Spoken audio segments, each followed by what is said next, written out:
Bonjour, je suis Lionel Costa, responsable au Labo Fnac. Le Labo Fnac, c'est quoi? C'est un laboratoire qui existe depuis 1972.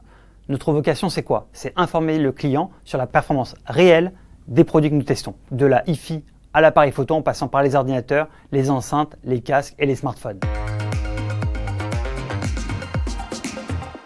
La sensibilité radio d'un smartphone, c'est primordial pour faire la chose principale d'un téléphone, c'est-à-dire capter et ensuite communiquer, envoyer des messages, envoyer des photos, recevoir des choses, être présent sur les réseaux sociaux. Chaque smartphone a une spécificité de fabrication qui fait que l'antenne est choisie par le fabricant, puis est disposée dans son châssis, dans sa coque, de manière différente à chaque fois. Les performances en termes de radiocommunication sont la plupart du temps très différentes et très hétérogènes. Concrètement, ça veut dire quoi? Ça veut dire que si je suis dans une zone peu couverte par mon opérateur, je vais me retrouver à téléphoner à mon ami et avoir une voix de robot. Autre situation, je joue sur mon téléphone, je capte mal, c'est très lent, c'est saccadé, j'ai ce qu'on appelle le lag.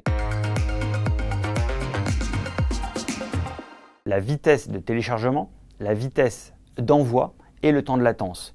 Ces trois éléments sont extrêmement importants parce que c'est ce qui indique votre qualité de connexion. Plus vous téléchargez ou plus vous envoyez des datas rapidement et plus votre connexion est bonne généralement. Et le temps de latence, c'est vraiment lié à la réactivité de la connexion. En une minute de temps, ces performances-là peuvent totalement changer. Pourquoi? Parce que l'opérateur va arbitrer selon le nombre d'utilisateurs, selon le nombre de demandes à instant T. Donc vous pouvez tout à fait faire deux tests consécutifs.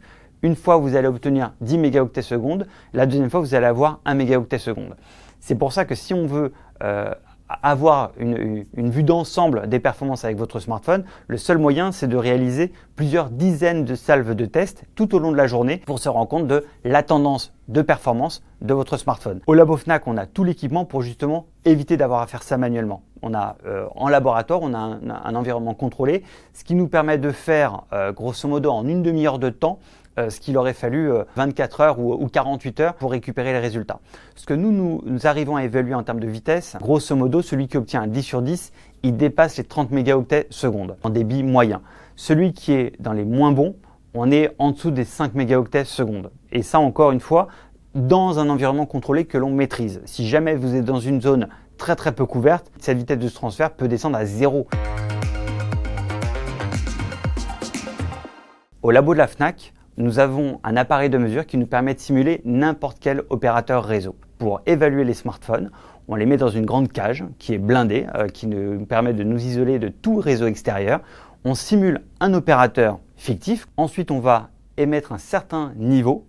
Et là, le téléphone, on va savoir s'il arrive à capter et jusqu'à quand il arrive à capter. On va pouvoir baisser le niveau de notre générateur et ainsi voir à quel moment le smartphone va couper la communication parce qu'il n'arrive pas à capter. Lorsque je veux acheter un smartphone, la performance en radiosensibilité, on ne la voit pas. Lorsque je suis chez moi, je prends deux téléphones bien distincts avec le même opérateur, je ne capte pas de la même manière. Au Labo Fnac, lorsque on teste les smartphones en cage de Faraday, justement, on met tous les téléphones sur la même base, sur le même référentiel. Une autre notion qui est importante, c'est la directivité. C'est-à-dire que mon téléphone, quand je le tiens, mon antenne va avoir une directivité dans un certain axe par rapport à un autre, plus ou moins performant.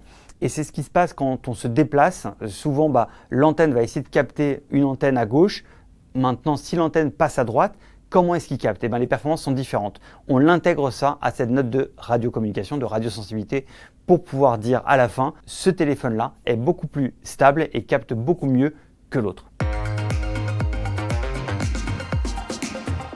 Les téléphones sont tous compatibles et viables sur le marché. C'est-à-dire que vous ne trouverez jamais sur le marché un téléphone qui ne capte jamais ou qui est vraiment hors clou. Les fabricants sont obligés de répondre à un certain cahier des charges pour pouvoir mettre en commercialisation leurs produits. Nous, ce qu'on cherche à savoir, c'est celui qui obtient vraiment le meilleur des résultats. Si vous êtes dans une zone très couverte, grosso modo, vous n'aurez pas de souci là-dessus. C'est-à-dire que si vous êtes systématiquement dans une zone où les 4 opérateurs principaux inondent le territoire et vous êtes entouré d'antennes, vous aurez très peu de problèmes. Si par contre vous êtes dans une zone un peu faible, ou en tout cas où vous avez déjà rencontré des difficultés de connexion et de communication, à ce moment-là, cette information elle est primordiale parce que vous pouvez acheter le dernier téléphone, même le plus cher. la partie radiosensibilité est difficilement quantifiable et qualifiable avant la vente.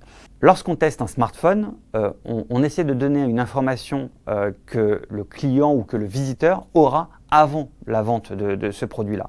C'est-à-dire qu'on lui donne, dans nos sites, on donne ce qu'on appelle le radar avec l'axe de communication ou radiosensibilité, qui permet de simplifier la lisibilité des performances sur cet item-là. Ça veut dire que si un produit a 10 sur 10 en communication ou en radiosensibilité, ça veut dire que si vous êtes dans une zone où vous captez très très mal, vous aurez toutes les chances d'avoir ce produit qui lui va réussir à capter le signal et avoir un débit satisfaisant. Si au contraire, vous avez un produit qui a 1 sur 10, 2 sur 10, 5 sur 10, vous savez que vous allez être un petit peu en risque. Donc on vous conseille quoi? On vous conseille si vous êtes dans ce cas de figure-là, d'avoir des difficultés de connexion avec votre téléphone actuel, surtout privilégiez les téléphones qui ont la meilleure note possible en radiosensibilité.